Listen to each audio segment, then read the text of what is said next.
It's just about that time of the week. Time for the Weekly Weebs Podcast. Grab your friends, family, waifus, and husbandos, and join your favorite weebs for an exciting show of anime talk. Hosts Crimson, Frenchie, Wigwiki, and Zario Machini will review and suggest shows, talk about news from the industry, and tackle some of the biggest arguments in the world of anime. It's the Weekly Weebs Podcast, starting now. All right, guys, welcoming in our next guest is a author, graphic designer, and traveler of the world. Thorsten, how are you doing today? Great, I'm fine. Thank you very much for giving me the possibility to be part of your fundraiser. It has been an exciting day so far. Yeah, I was watching you guys for the last 2 hours, so it was a lot of fun, and also see you playing Mario Kart. That brings up a lot of memories. 10 out of 10 recommend just doing Baby Park, going as fast as possible. Yep. It is intense. I have to say I still played, but on the Wii. Oh yeah, that's still my favorite version. Whenever it comes to Mario Kart, I just love the Wii version, and the thing is that it is not intended to be still played online, but there is a way some German gamers, they set up a server, so it is still possible to play against your friends online, which is still a lot of fun. That's fucking awesome. When we were in middle school, because that's when the Wii came out, I think when we were like 12 or 11, I think it came out like 06, 07. Don't ask me, don't know. My friend and I would stay up until like 1 a.m. and we would go online, and this was, really bad when there was, your gaming system was not very good trying to stream like across the world. But we would go online and we would end up playing against people from Japan and get our asses kicked so badly. Yeah, that's how it goes. Yeah, I do remember my time when I got Ridge Racer on the PlayStation 3, and I completed the game, and I was like, yeah, I'm so good. Let's join the online community and do some games online. Oh man, that was devastating. It's a whole new world. That's how I feel anytime I would get online and play Call of Duty, and that's why I gave up playing Call of Duty online. I'm just here for the campaign and leave. Yeah, that's whenever you think you beat the game and then you go online to play against people who, there were people with thousands of hours online. I'm sure it's the same with all the other games. And then you recognize that, you're not as good as you thought you are. But hey, it's still fun. You just search for people who are new to this too, and then you just you make some friends online, and that's what it's all about. And it's a great opportunity to do this. I just started playing hardcore where you could accidentally kill your teammates. And then I would just throw a grenade, like hold the grenade right as we were spawning, and just blow all of us up and get kicked out of the server immediately. I think that's also part of the experience. I still have some very fond memories of playing Half-Life 2 back then. You couldn't even count how often you got killed there. But yeah, still fun. Did you ever play the game mode Infected in Call of Duty? No, I have to say I never played Call of Duty. I was never into that. At some point, I switched to the consoles. I had a PC game set up in the 90s, and then at some point when the PlayStation 2 came out, I switched to consoles, and the 3, the 4, don't have the 5 yet. But yeah, I love old games, I love the new games, and I'm mainly doing the offline games. I rarely go online except for the Mario Kart one. What would you say is your favorite game that has a good story? I love BioShock Infinite. Nice. That had a really cool twist at the end, and I played the 1 and 2 as well. Another game I really love, I think that's my favorite game ever, was Alan Wake on the Xbox. It's it's a great game if you ever played that. Ironically, it's also about an author who gets lost in a very in a nightmare that could well be taken out of a Stephen King novel. It's an amazing story there, and that's what I really love about those games is if they capture you, if you have a full story to live through, and that's what I'm always looking for there. Yeah, I've recently switched to games like that just because I'm getting too old and I can't play games like Call of Duty anymore. All these kids feel like they just fucking sniff Adderall or something. It can move so fast, so I just can't keep up. So one of the games I just recently started playing is again I played it and beat it the first time. Is Ghost of Tsushima. That game made me cry. Yeah, I played that right when it got released, and it has definitely its moments, like when the horse dies and fire and flames and misery. That is that's just epic, and I can't wait for the movie to be released. What? Yeah, You're fucking. they are doing. No. They are turning that into a movie. I think they're right now filming it. That makes me so excited. I didn't know that. I knew they were coming out with a second game, and now I'm gonna cry. That's fine. That's fine. And I'm just saying, I don't think they take the voice actor because he did a really good job. I loved his performance there, and he's a really cool guy. And but I hope the movie will be great.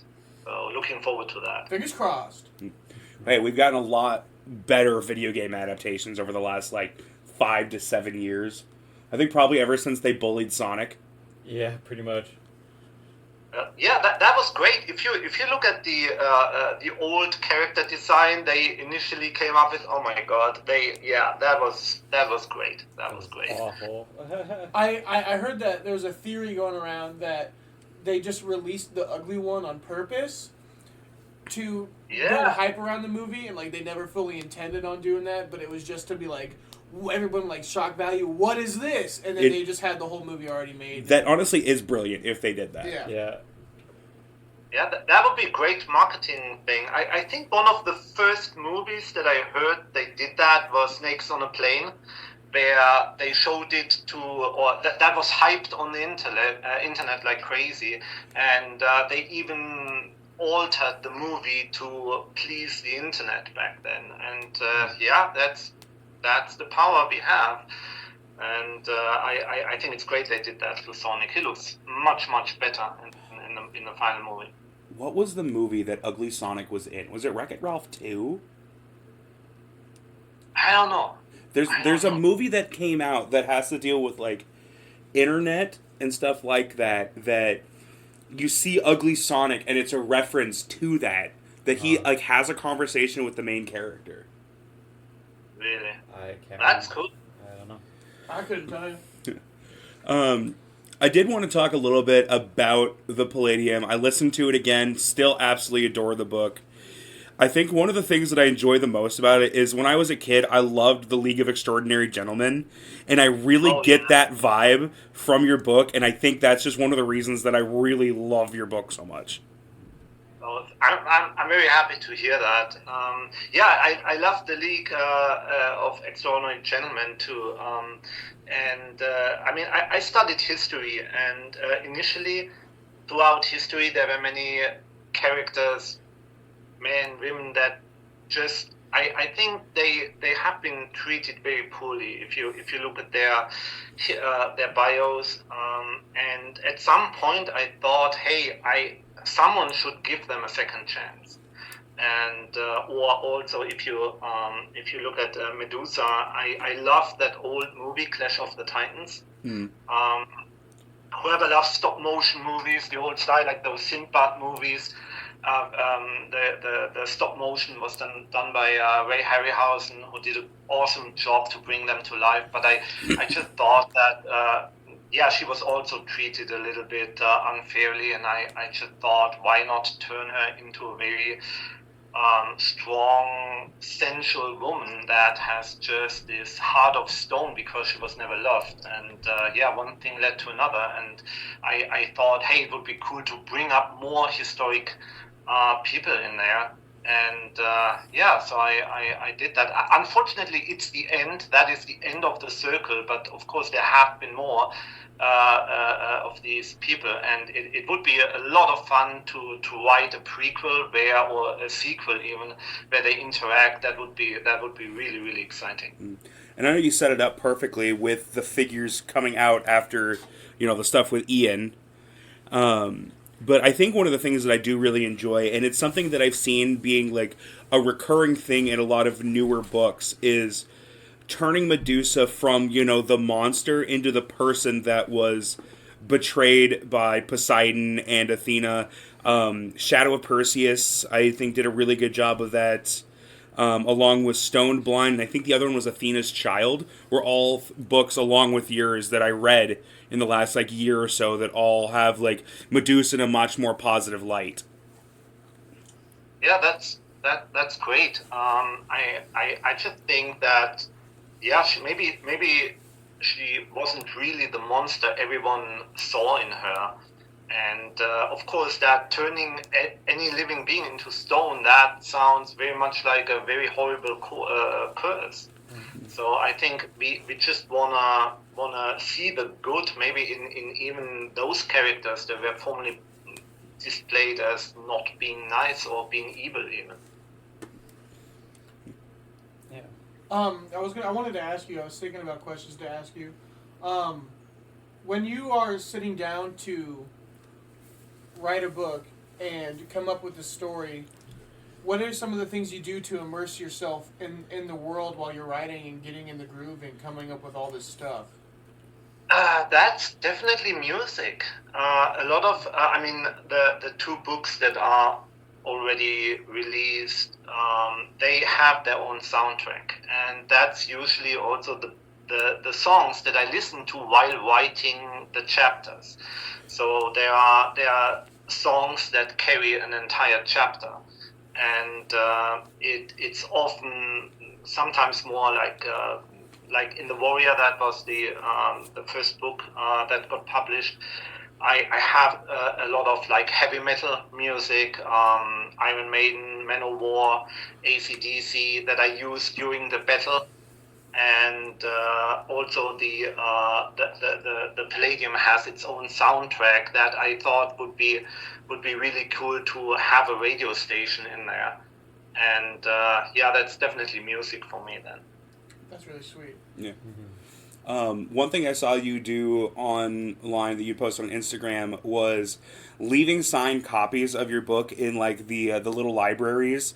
I thought that was such a cool thing, and that was one of the things that made me want to interview you, was because of, doing something like that where someone, they see the Palladium, they think about Greek mythology, grab it, and all of a sudden it's a signed copy. I just think that's a really cool thing that you do. Yeah, I love the concept of the free little libraries. This is awesome. I wish we've had that when I was a kid. Because I love to read books, and I spent a lot of my pocket money, most of my pocket money on books, and this would have been a great opportunity just to it's like a little treasure chest. You never know what you will find in there, and I wanted to reward this spirit. So whenever I see one, I go there and I put those books in there, and sometimes I sign it on the last page, so they wouldn't know it's actually signed until they get to the end. And I just have fun reading it. Yeah, I think that's a really cool thing for people to be able to have that opportunity to find a signed book, and it's a little treat at the end if you find that signature after completing it. Mm-hmm. My favorite little free library is the one in the airport, because I've loved airports always, and there's this excitement just before boarding a plane, and they have one right in the airport after the security checks, and I always write a little note, have a nice trip, or I hope you have a great journey. And I just imagine people reading it on a plane or on their way wherever they're going, and that just makes me very happy to imagine that, because as an author you never know who is reading your book where. They could be on a bus, they could be on their way to work, they could be in the evening after a stressful day, So that's one of the things I try to be very positive, even if things look really, really bad. I try to leave or to make people feel happy at the end of the book. I think that is. I had to read a lot of books at university, older books, classic books, and I often felt very depressed and sad after finishing one of these books, The Netherworld or whatever it was. It just a lot of misery going on, and I just wanna do the opposite of that making people happy or getting them excited about the characters and then finding out, oh, it's not as bad as it looked like. So I know that you and I have chatted a lot over Instagram that, obviously time in the US, time in Germany over the last couple of months, but you mentioned that you also lived in Japan and grew up on like the 90s, 2000s anime. As an anime podcast, we got to talk about that. What were some of your favorites growing up? All right, I have to say the first manga I ever had in my hands was Battle Angel Alita. And that was the time in the 90s where anime slowly got popular. And then it was just a step towards anime. And that was the time where you had to still import it from wherever you could get it because it wasn't available. We're still talking about VHS cassette tape times. And a friend of mine, my best friend, he loves Evangelion, even back then in the 90s. So he actually ordered import versions of Evangelion, and they were sitting there with scripts they printed out on the internet that would have the English translation, and they were watching the anime and then reading what's happening now, what are they saying, and those were the early times of that. That's awesome. I am so overjoyed to be in the streaming era. Yeah. That is amazing, and later on, I was a fan. I'm not sure how in depth you know the anime culture of the 80s or 90s, but I was a huge fan of the City Hunter series, and if Cyberpunk Bubblegum Crisis was one of my favorites. Has great music, and I guess those were my absolute favorites, and then. The anime that was back then, Tenjimuro, GXP, there were so many. There's even one with Read or Die, which was really cool too. And Gantz. Do you know that one? That's kind of newish. Which one was that?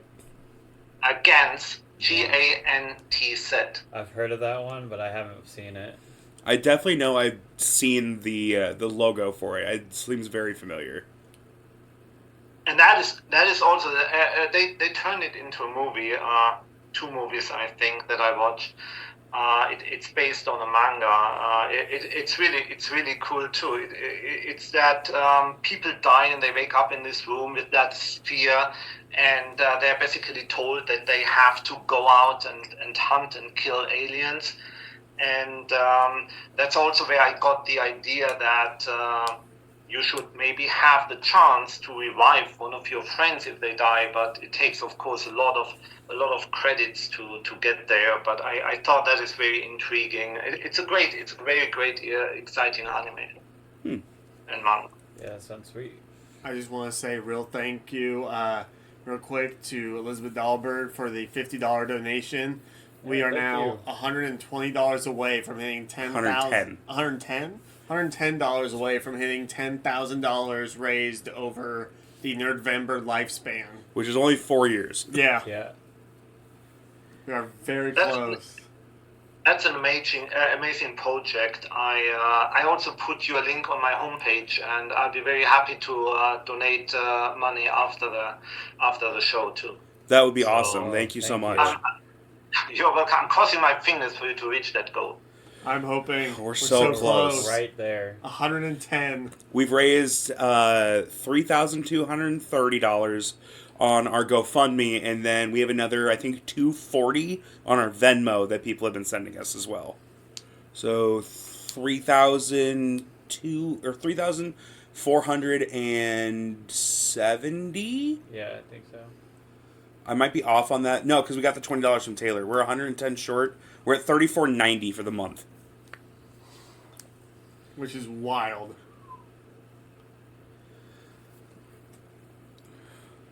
So where is the next trip taking you for your ventures? Well, you mean in the world of the books or in real life? Yes. Both. Well, I have to say it's not the end. So there are at least 2 more books coming up that are already written, and one is a very wild crossover of fantasy, sci-fi.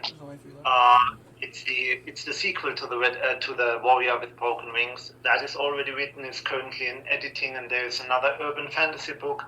It's called Valkyrie 07 that is also in editing now. So at least 2 more books, and in the meantime, I'm thinking about the next project already, and it's very exciting also to think about. But there are so many stories floating around in my head right now. But it would be definitely very tempting to go back to the Palladium again and have all the other people interact. And if I can think of a very intriguing story, I will definitely do that. I already wrote 1 chapter, which is 20 pages or so, but I have to see where the story takes me there. Mm. Yeah, I'm really excited to learn more about the members of the Circle, because you introduced so far Michael Baker, the main character, Medusa, Billy the Kid, Thomas Lynch, Dante, Cleopatra, and Joan of Arc. Am I missing anyone? No, that's plus the paintings, but they're not really the part of the Circle. But and there are 2 more mentioned in the book, but only their first names. And I already had someone. I thought about some people that I have a list. I have to say I have a list of who else is in there, chronologically sorted.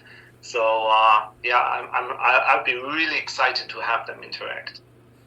I just, like I said, real League of Extraordinary Gentlemen vibes, and I just love the idea of these mythological and historical figures coming together. Yeah, it's the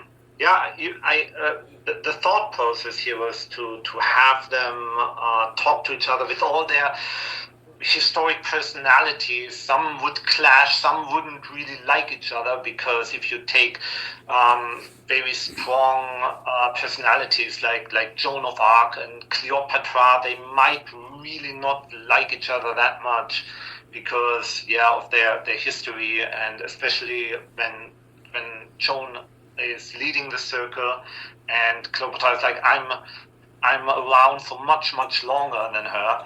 So I thought that might be conflicts, but the possibilities there are really endless. So just as we're getting closer to the end, are there any places where people can find more information about the books? Obviously, you've told me about the Spotify, being able to listen to audiobooks. I know that it's on Everand as well. But just where people, maybe a website or anything that people can go to learn more? Yeah, there's, you can go to my homepage, thorstenbrandl.com, and you could also look it up on Amazon, or find me on Instagram. The links are all in there, or just search for the Palladium anywhere. That should pop up. Awesome. Anything else that we should know about you? I know you've mentioned traveling, your love of video games, old anime. Anything else that tickles your fancy when you're not busy writing? Well, I love photography, and I also have an old school setup where I can develop old films, like they used to do before digital cameras. I still love anything retro. Laser discs, if you still know, if someone still knows them, that was the predecessors of the DVD, just as big as vinyl records.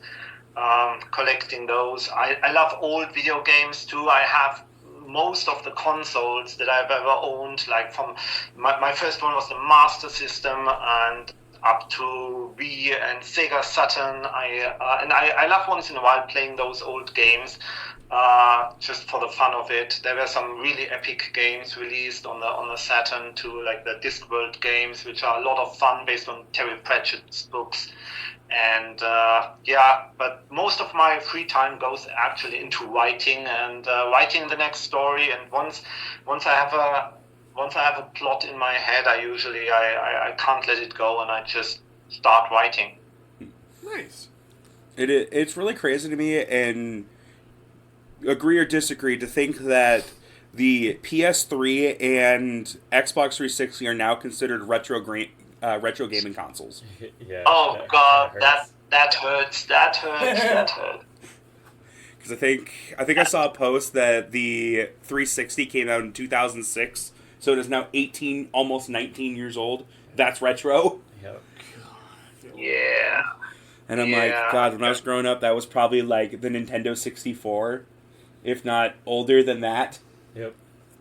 Like the Genesis. Yeah.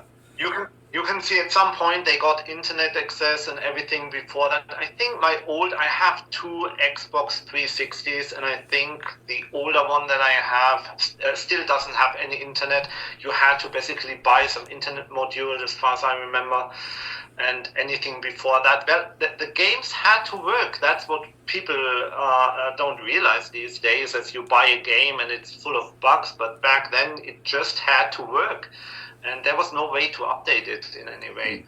And just get the GameCube. I love the GameCube with the little CDs. That was awesome. The games on that one just really cool.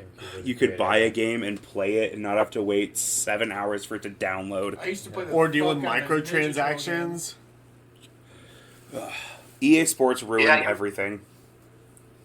Yeah, you got a game, and now you just want to play it, and it's downloading a 30 gigabyte update. That is people. If someone hears us, if you buy games or console for your kids, make sure before Christmas you update it and you install the games. It will save a lot of frustration. Yep. Yeah, that is one thing I like about the PS5 is that it downloads and updates so fastly. Except for Call of Duty, where it's like 112 gigabytes. Well, that's why you don't play Call of Duty nowadays. You just download the remastered campaign for Modern Warfare 2, because that was like the last good one. Fair. Black Ops. Black Ops came out the year after. Black Ops is the last good one. Yeah. Our just Call of Duty days where we were ranked and infected because we cheated.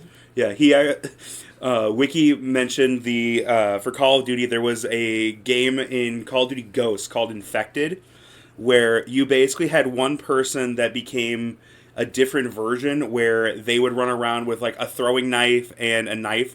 They would have to take everyone out, and they would also become infected until there was one person left to see how long they could last. We found hiding spots on every map, and if there was at least two of us, the radar wouldn't show where you were. Or if one of us became infected, we found a map where we could stand in front of a door, no one could get past us, and we would win every time because they couldn't kill the last person. That's hilarious. And what was it? And if one of us became infected on purpose, we could use that mini map to see where all the other infected were to relay the information to the person that wasn't infected so they can run around the map. Yeah. And so people would be able to build win streaks on that, because it's really hard to lose, because unless someone is able to like run out the entire like 10-minute clock, which is very difficult when the mini map is showing where you're at when you're the last one. You'd be able to rack up 100, 150 wins. Then they would run into us. We would pull that bullshit and be able to block ourselves off where no one could get to us, and we would end all of these win streaks, and people would message us hate messages. It was great. It was wonderful. Call of Duty fans are so toxic. Yeah, but that's why we did it, was to make... No, that's fair. That's fair. I think we ended one that was... cheating. Were we cheating, or we were just using the system they put in place for us? I suppose. A little bit of both. You introduced the story with, we were ranked because we cheated. Wiki introduced the story. But yeah, we got ranked, and I think that's the highest I've ever been ranked in a game ever. We were in the top 100, I think in the country or the world. I don't know. It was nuts. But this was like 2012, 2013. So we would just get home from school and just do that every day. That's great. That's the memories that last a lifetime. Gaming memories. That's awesome. We're going to be in our 80s sitting in some chairs. You remember when we fucked around and got all those people mad in Call of Duty? Good times. Good times. I just shit myself. All right, well, Thorsten, thank you so much for your time. It's been great having you on. Very excited to see the new books as they come out and continue to learn more about this universe you're building. Yeah. Of course, and yeah, again, thank you for letting me part of this great show, and good luck, guys, to get to the 10,000. Yeah, $110 away. But thank you so much. We'll let you go, and I'll keep an eye on Instagram for any new updates you post. Sure. Okay, bye. Have a good day. Bye. Thank you so much for tuning in to the Weekly Weebs podcast. We'll be back next week with more exciting anime talk. Make sure to join us every show to stay up to date with what's going on in the world of anime. We'll catch you next time.